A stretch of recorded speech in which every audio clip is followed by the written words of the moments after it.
I'm 42, and if you're in your 40s, you need to stop scrolling right now. Most people don't realize that in our age group, we've been worried about the wrong things. I'm going to tell you about 5 habits that actually move the needle on how long and how well you live.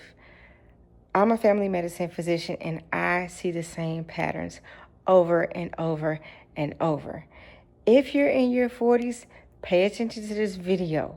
This is going to be your window to either protect your future or make things a lot harder later. The habits that you build today are going to add more years and vitality to your life, or it's going to take it away. Make sure that you understand that you got to lift something heavy. Muscle is the organ of longevity. Strength training in midlife is going to lower your risk of chronic disease and even early death. It's going to help you stay independent as you age.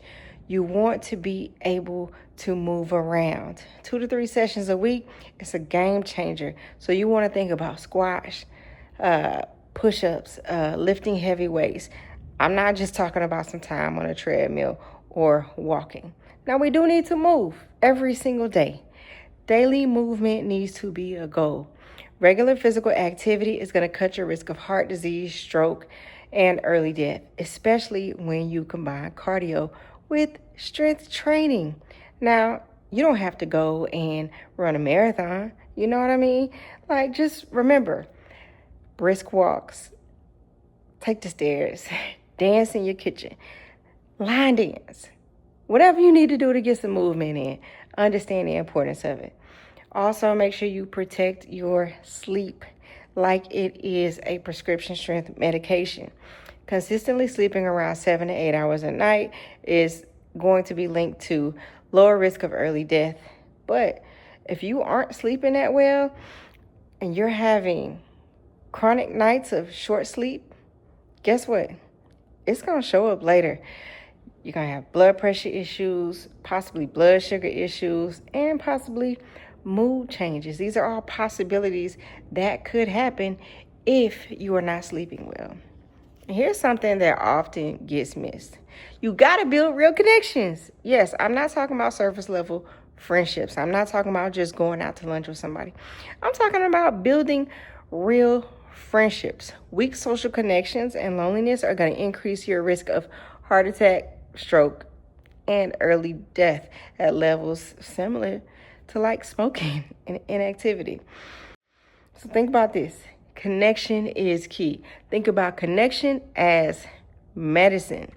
People with strong social ties have significantly higher chances of being alive years later compared with those people who are isolated. So you know what that means? You got to call your people back. You got to stay in touch with the people who love you and love on who loves you.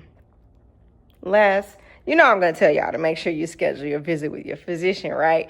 You want to focus on preventative care.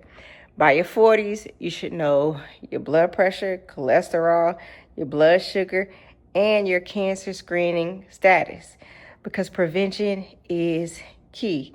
If you catch issues early, you're able to get ahead of them instead of getting bulldozed, okay? So just understand that you have to start paying attention. If you're in your 40s, hey, we've got to get ahead of our problems, not just react to them. So if you're in your 40s, know that your future self is watching what you do right now, and you want to be able to thank your future self. So lift something heavy, move daily, focus on getting a good night's rest, connect deeply, and keep up with your checkups. I'm not just talking about your doctor's visits. I'm talking about your dentist visits too. Save this so you can come back to it and send it to the friend who says, I'll just start next year when it comes to building healthy habits, going to the gym, or even going to see a therapist.